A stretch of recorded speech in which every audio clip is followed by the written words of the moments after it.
Let's start today with Premier Scott Moe's endorsement of Pierre Poilievre.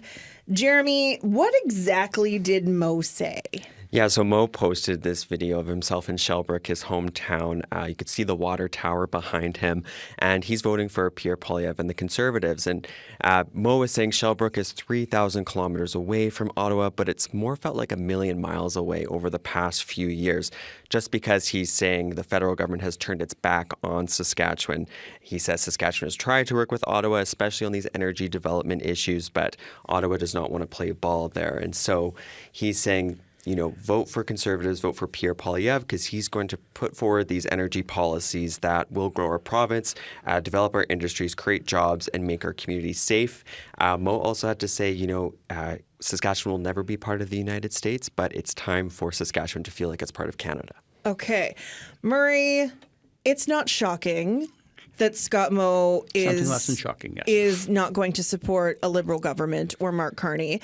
But he would have had to change his tactics because he was typically specifically honed in on Trudeau, and now he doesn't have that. What does this endorsement mean? Does it mean anything? Well, that is a good question. If there is a shocking element, and you're right, it's not shocking that Scott Moe is a Conservative. Maybe a little shocking that they're finally admitting that, in essence, the Sask Party is the provincial wing of the Conservative Party, because it long has been. You got three candidates running in Saskatchewan that are ex-Sask Party MLAs right now, so that's kind of telling.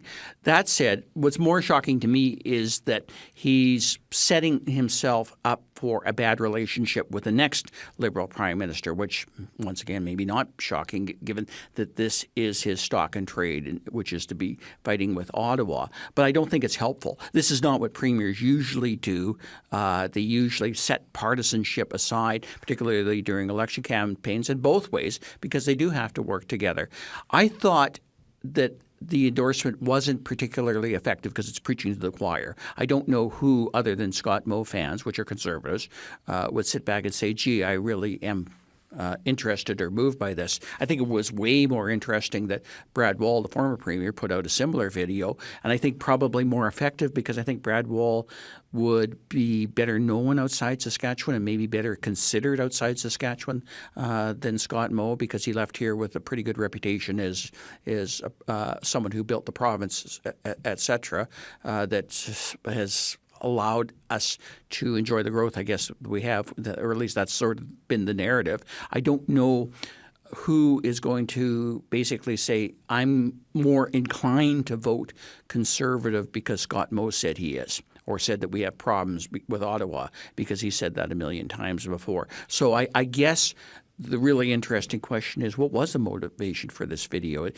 Like some people sort of say it reeks of desperation on the part of Conservatives, but that's just simply not true here. I think most of the Conservatives are pretty solid.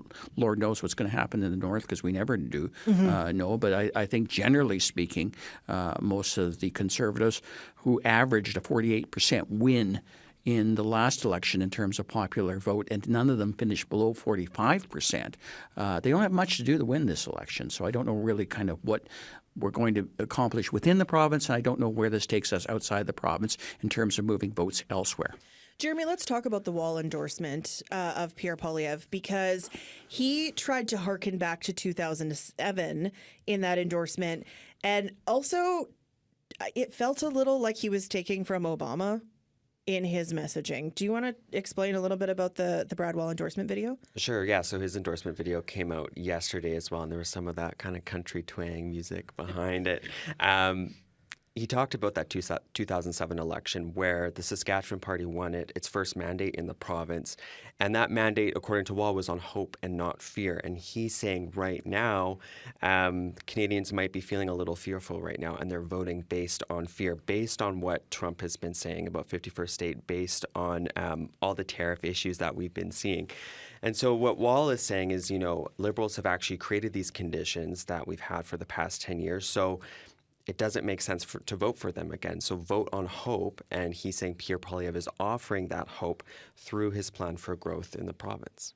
Murray, would you say that when you consider the federal leaders that Pierre Poilievre is campaigning on hope? No, and that's the bizarre part of it. For X number of years, he's been screaming that Canada's broken.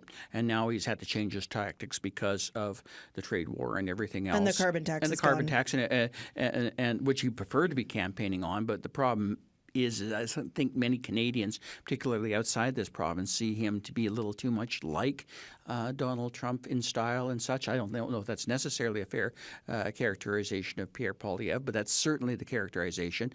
I think Brad Wall's video is way more effective outside Saskatchewan than inside, which is probably the bigger issue. I believe Pierre Poilievre was in Saskatoon last night holding a big rally because A, he needed to be in Saskatchewan at least once because it would look kind of weird if he wasn't. But B, it provides that really good imagery of momentum on his side when you literally have thousands of people crowded into that warehouse facility listening intently to whatever he had to say. That's both image and reality that we can't ignore. It doesn't necessarily mean that the masses are coming to the Conservatives and Poilievre, but it sure means to me that there's organizational strengths within that party, that they can get that many people out on an evening event suggests to me that they're going to be really good at getting their identified vote out to both the advanced polls, where we're seeing large numbers, and to the polls. So, to me, it's kind of rather telling because it's something that other party leaders can't do here. Does it mean much more outside Saskatchewan, whether Brad Wall or Scott Moe puts out the endorsement videos? No, but today's politics is all about instantaneous imaging on social media. So you see Poilievre, you see big crowds, you think that, well, that must be happening everywhere. I don't know if it necessarily translates into everywhere or whether Poilievre is addressing his real critical issue, which he talked about in his speech last night, which it was obviously about, Mark Carney hasn't really been honest about his phone call with Donald Trump, and Trump said that Canada would be the 51st state to Carney too, but that's not what Mark Carney said. Well, afterwards, Donald Trump did put out a pretty favorable to Carney message about having a good meeting, etc. So that's still a significant problem, particularly outside Saskatchewan for the Conservatives and the Poilievre camp, and largely why the Liberals seem to be doing nationally as well as they are. I don't think they're doing quite as well here, obviously, but I think that they're trying to use elements of momentum and strength here to translate elsewhere in Canada. Whether it works or not, I don't know. Jeremy, Poilievre in Saskatoon last night. This follows stops from Carney. Jagmeet Singh was here as well. What can you tell me about what Poilievre has to say? Yeah, so he opened up his rally with a bunch of questions to this audience, and he asked, his first question was, who's ready to vote for change? That's the pitch he's making. But he also said, who's ready to axe taxes? Who's ready to build homes? Who's ready to lock up criminals? And who's ready to fire the government? Which he got a lot of cheers to that one. Like Murray mentioned, he talked about the Carney issue and the 51st state and the Trump phone call. He also painted a bit of a doom and gloom picture in the 2040s, citing this report that made some headlines earlier this week about people having to forage for food or their social mobility going down. And so he's saying if you look at those issues coming forward, I'm the guy who can fix all that with the policies I'm proposing. And so then he laid out his plan to that crowd, cutting $50 billion in government bureaucracy, reducing the deficit over time, putting people in jail, not bail, is what he's saying, unleashing the power of Canada's economy, especially in Saskatchewan, building those resources, scrapping Bill C-69, which is considered this Anti-Pipelines Act by Conservatives, building Saskatchewan's nuclear energy as well. So we have lots of uranium in the province. Use that, get nuclear reactors going, and then rebuilding the trades and just adding more growth to our military as well. So that's what he was saying. Very much speaking to his base as well. Yes, absolutely.